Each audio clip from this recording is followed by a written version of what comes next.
প্রিয় বন্ধুরা, আসসালামু আলাইকুম। আজকে নির্বাচন নিয়ে কিছু কথা বলি। পুরো বাংলাদেশ জুড়ে একটি বয়ান তৈরি করা হয়েছে দীর্ঘদিন ধরে।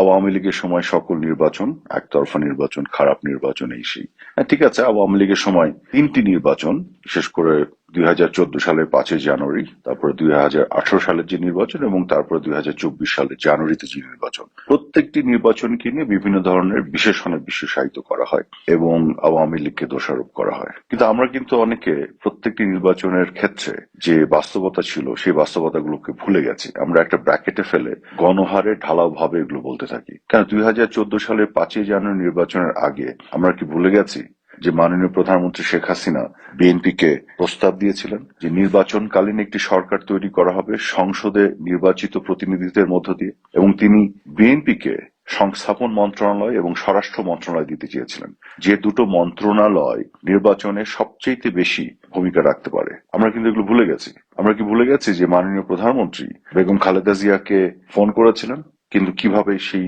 ফোনের সংলাপ বিনষ্ট করে খালেদা জিয়া উগ্রভাবে রেসপন্ড করে। মাননীয় প্রধানমন্ত্রী তো চেয়েছিলেন তাকে গণভবনে ডেকে দাওয়াত করে কথা বলে সমাধান করতে, তারা তো সমাধানের পথে যায়নি। শুধু তাই নয়, নির্বাচনকে বাধাগ্রস্ত করার জন্য তারা মাসের পর মাস অগ্নি সন্ত্রাস চালিয়েছে, শত শত মানুষকে আগুন দিয়ে পুড়িয়ে মেরেছে। এগুলো কি আমরা ভুলে গেছি? আমরা কি ভুলে গেছি নির্বাচনের দিন 500 স্কুল ঘর তারা পুড়িয়ে জ্বালিয়ে দিয়েছে? আমরা কি ভুলে গেছি যে 2014 সালের 5ই জানুয়ারি নির্বাচনে তারা সহকারী রিটার্নিং অফিসার একজনকে হত্যা করেছিল? কেন আমরা ভুলে গেছি যে 2014 সালের 5ই জানুয়ারি নির্বাচনে ভোট দেওয়ার অপরাধে তাদের দৃষ্টিতে তারা ভোটারদেরকে ধান খেতে নিয়ে যেয়ে পিটিয়ে হত্যা করেছিল? তারা তো এই ধরনের অপকর্ম করেছিল, তারা তো নির্বাচনে আসে নাই। এবং যে ধরনের জ্বালাও পোড়াও তারা করেছিল, তার ফলে আমরা দেখেছিলাম সেই নির্বাচনে 150-এর বেশি আসনে আওয়ামী লীগের সংসদ সদস্যরা যারা ক্যান্ডিডেট ছিল তারা বিনা প্রতিদ্বন্দ্বিতায় নির্বাচিত হয়ে গেছে, কারণ নির্বাচনটা করতেই দেয়নি বিএনপি ঠিক মতন। তো এখন খেয়াল করে দেখুন, আমি কিন্তু ওই সময় বলেছিলাম যে একটা ভালো নির্বাচনের জন্য নির্বাচনে আওয়ামী লীগের সাথে বিএনপি কে লাগবে। উইদাউট বিএনপি আপনি যে প্রশ্ন তুলছেন যে আনকন্টেস্টেড আওয়ামী লীগ জিতে গেল, নির্বাচনের যে গ্রহণযোগ্যতা নিয়ে প্রশ্ন তুলছেন, সেটার দায়িত্ব বিএনপি কে দিতে হবে, কারণ বিএনপি তো আসে নাই। বিএনপি কে আনার জন্য বহুভাবে চেষ্টা করা হয়েছে, বিএনপি সন্ত্রাসের পথে হেঁটেছে, তারা নির্বাচনের দিকে আসেন। এখন বিএনপি যদি না আসে সেই ক্ষেত্রে আনকন্টেস্টেড তো হবেই। এবং তখন আমি বলেছিলাম, অনেকগুলি টক শোদের অন রেকর্ড আছে, যে আওয়ামী লীগ যদি চালাকি করে যে তার তো অনেক প্রার্থী আছে, তার তো অনেক নেতাকর্মী আছে গ্রাসরুটে, সবাইকে ছেড়ে দিলে কোনো নির্বাচন, কোনো এলাকায় কোনো আসন আনকন্টেস্টেড হতো না, প্রতিদ্বন্দ্বিতা ছাড়া হতো না, কেউ না কেউ দাঁড়িয়ে যেত, সেক্ষেত্রে প্রতিদ্বন্দ্বিতাপূর্ণ নির্বাচন হতো। কিন্তু আমি যে প্রশ্ন রেখেছিলাম, তারপরও বিএনপি যদি না থাকতো একটা মেজর পলিটিক্যাল পার্টি, তাহলেও কি মৌলিক ভাবে বা ফান্ডামেন্টালি এটা একটা ভালো নির্বাচন বলা যেত? কাজে আনকন্টেস্টেড নির্বাচন হয়েছে কি হয়নি এটা নিয়ে তো প্রশ্ন তুলে লাভ নাই। আওয়ামী লীগ তো এটাকে আনকন্টেস্টেড নির্বাচনকে কন্টেস্টেড করতে পারতো তার দামি ক্যান্ডিডেট দিয়ে বিভিন্ন জায়গায়, কিন্তু আওয়ামী লীগ এই চালাকিটা করে নাই। আমি 2014 সালের 5ই জানুয়ারি নির্বাচনের কথা বলছি, সেটিকে আওয়ামী লীগের অপরাধ হয়ে গেছে। কাজে আমার বক্তব্যটা কিন্তু পরিষ্কার ছিল যে বিএনপির মতন একটা মেজর পার্টি যদি ইলেকশনে না থাকে, তাহলে সেই নির্বাচন আনকন্টেস্টেড হলো নাকি দামি ক্যান্ডিডেট দিয়ে কন্টেস্টেড হলো তাতে কিছু যায় আসে না। ফান্ডামেন্টালি নির্বাচনের যে গ্রহণযোগ্যতা সেটা কিন্তু কিছুটা হলেও প্রশ্নবিদ্ধ থাকবে, এই কথা কিন্তু আমি বলেছি।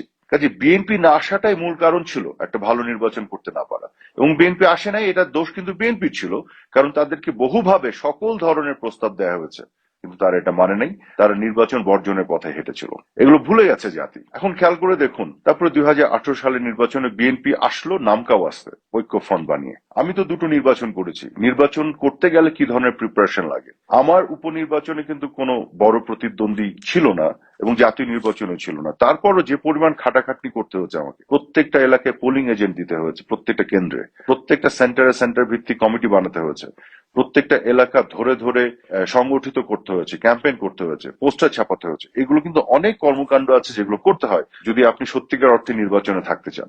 আর প্রতিদ্বন্দ্বিতাপূর্ণ নির্বাচন হলে তো এগুলো আরো 10-12 গুণ 20 গুণ বেশি এফর্ট এবং এটা দিতে হয়, যে প্রচেষ্টা দিতে হয়। কিন্তু বিএনপি 2018 সালের নির্বাচনে সেগুলো কিছুই করেনি, নামকা ওয়াস্তে আসছে।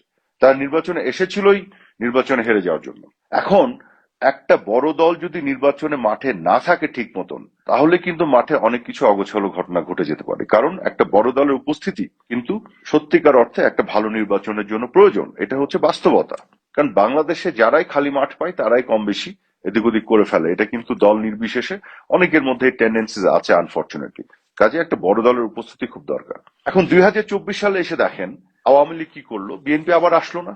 2024 সালের জানুয়ারিতে আওয়ামী লীগ বললো ঠিক আছে নির্বাচন ওপেন করে দেবো। আমরা 2014 সালের 5ই জানুয়ারির মতন সেই আনকন্টেস্টেড করবো না, কারণ আমাদেরকে বলা হলো আমরা নাকি আনকন্টেস্টেড করেছি। আরে ভাই, বিএনপি না আসলে তো আনকন্টেস্টেডই হবে। সেক্ষেত্রে একটা উপায় হচ্ছে নির্বাচন ওপেন করে দেওয়া। মাননীয় প্রধানমন্ত্রী জননেত্রী শেখ হাসিনা নির্বাচন ওপেন করে দিলেন। তো এখন তো নির্বাচন আর আনকন্টেস্টেড হলো না, কিন্তু এখন কি বলা শুরু করলো, ও এটা তো আমির আমি নির্বাচন। আরে ভাই, তাই তো হবে। 2014 সালে 5ই জানুয়ারি নির্বাচনের কথা তো তাই বলেছিলাম, যে আওয়ামী লীগ যদি চালাকি করে তার নিজের দলের লোকজনকে নির্বাচনে অংশগ্রহণ করতে বলে, তাহলে তো নির্বাচন প্রতিদ্বন্দ্বিতাপূর্ণ হবে। সেক্ষেত্রে আনকন্টেস্টেড ইলেকশনের যে দায় আওয়ামী লীগ ঘাড়ে চাপানো হয় সেটা দেয়া হবে না। তো তখন আপনারা কি বললেন, যে অনেকে কি বললো যে না এটা তো আমি ডামি হয়ে গেল। তার মানে কি দাঁড়ালো, একটা মেজর পলিটিক্যাল পার্টি যেটা বিএনপি, তখন তারা যদি ইলেকশনে না থাকে খুবই স্বাভাবিকভাবে হয় আনকন্টেস্টেড হবে, নয় আমি ডামি হবে। As simple as that. কাজেই মৌলিকভাবে একটা ভালো নির্বাচনের জন্য মেজর পার্টি যেগুলো, বড় দলগুলোকে থাকতে হবে নির্বাচন, এইটাই বাস্তবতা। এর বাইরে যে কোনো নির্বাচন এরকমই হবে, প্রতিদ্বন্দ্বিতা ছাড়া হবে অথবা আমি ডামি হবে।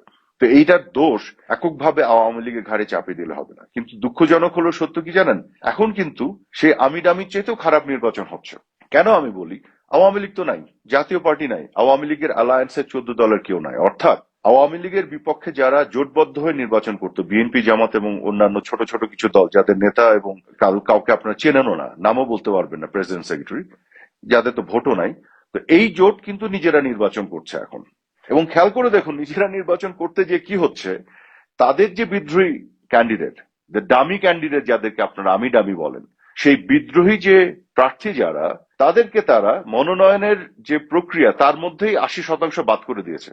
মানে আমি ডামিও করতে দিচ্ছে না, বোঝেন, নিজেরা নিজেরা নির্বাচন করছে। আমরা আর মামুরা একটা ক্যামোফ্লাজ তৈরি করেছে যে হ্যাঁ একটা প্রতিদ্বন্দ্বিতা যেন অ্যাজ ইফ বিএনপি জামাতের মধ্যে হচ্ছে, আসলে তো না। এরা তো আমরা আর মামুরা একই ঘরের একই জোটের লোক, সত্যি কথা বলতে। তো যারা বিদ্রোহী প্রার্থী তাদেরকে 80% অলরেডি বাদ দিয়ে দিয়েছে, এবং তারপরে যে 2-4টা টিকেছে তাদেরকে বিভিন্নভাবে প্রেসার দিয়ে তাদেরকে অফ করে দেওয়ার চেষ্টা করছে। অর্থাৎ এই নির্বাচন আমি ডামিও করবে না তারা, বোঝেন। এবার আওয়ামী লীগ তো নাই, আবার আমি ডামিও করবে না, মানে বিদ্রোহীদেরকেও ছাড়বে না। অর্থাৎ বাংলাদেশের বাস্তবতায় যদি সবচেয়ে ভালো একটা নির্বাচন হতে হয়, সেটা যে আমলেই হোক, সেক্ষেত্রে সেখানে আওয়ামী লীগ এবং বিএনপিকে থাকতে হবে, এবং আওয়ামী লীগের সাথে তার জোট থাকবে, বিএনপির সাথে তার জোট থাকবে। সেইখানে একটা রিয়েল সেন্সে একটা নির্বাচন হবে, যেখানে মানুষ ভোট দিতে পারবে, এবং সেই নির্বাচনের বিজয়ীরা যারাই ক্ষমতায় যাবে সেটাকে বলা যাবে একটা গণতান্ত্রিক প্রপার নির্বাচন। তার বাইরে এটা সম্ভব না। এখন এই ইমপ্রপার একটা নির্বাচন, একতরফা আমরা মামুরা নির্বাচন, সেইখানে তারা আমি ডামি নির্বাচন করতে ভয় পাচ্ছে, অথচ তারা বেহায়ার মতন আওয়ামী লীগকে দোষ দেয়, যেখানে আওয়ামী লীগের হাতে আসলে কিছু করার ছিল না। বিএনপি তো আসে নাই। আর এখন তারা কি করছে, আওয়ামী লীগকে জোর করে বাদ দিচ্ছে। আচ্ছা, আওয়ামী লীগকে নিষিদ্ধ করেছে, জাতীয় পার্টি তো কাগজে কলমে নিষিদ্ধ না, কিন্তু বারে বার দেখেন জাতীয় পার্টির অফিস দখল করছে, আগুন লাগিয়ে দিচ্ছে, তাদেরকে আক্রমণ করছে, মিছিল বের করছে। জাতীয় পার্টিকে আসতে দেবে না, 14 দলকে আসতে দেবে না, 14 দলের সকল নেতাকে জেলে ঢুকিয়ে রেখেছে। অর্থাৎ এরা যে গণতন্ত্র কতটুকু বুঝে, কতটুকু মানে, নির্বাচন কতটুকু মানে, নির্বাচন কতটুকু ওরা বিশ্বাস করে, তার প্রমাণ তো ওরা দিয়ে দিচ্ছে। এরা কেউ আসলে গণতন্ত্র মানে না, গণতন্ত্র অনুধাবন করে না, বোঝে না, ভালো নির্বাচনও চায় না, সবাই ক্ষমতায় যেতে চায়। কিন্তু ঘুরে ফিরে সব দোষ হচ্ছে আওয়ামী লীগের। এরকম একটা বয়ান হাজির করা আনফর্চুনেটলি। তো দেশের মানুষকে যেটা বুঝতে হবে, যে হ্যাঁ আমাদের সময়, আমি বলবো না যে কিছু কিছু ক্ষেত্রে আমাদের ব্যর্থতা, ত্রুটি, দোষ ছিল না, কিন্তু এরা তো এক একটা মনস্টার, এরা তো নির্লজ্জের মতন আচরণ করছে। আমরা যে জায়গায় খালেদা জিয়াকে ফোন করেছিলাম, করে গণভবনের দাওয়াত দিয়েছিলাম ইলেকশনে আসার জন্য, আমরা যে জায়গায় তাদেরকে অফার করেছিলাম ইলেকশনকালীন সময় সংস্থাপন মন্ত্রণালয় এবং স্বরাষ্ট্র মন্ত্রণালয়, আমরা যেখানে তাদেরকে বারেবার অনুরোধ করে ইলেকশন আনতে চেয়েছি, সেইখানে এরা আজকে কি করছে, তাদের প্রতিপক্ষ আমাদেরকে নিষিদ্ধ করে একা একা ইলেকশনে যেতে যাচ্ছে।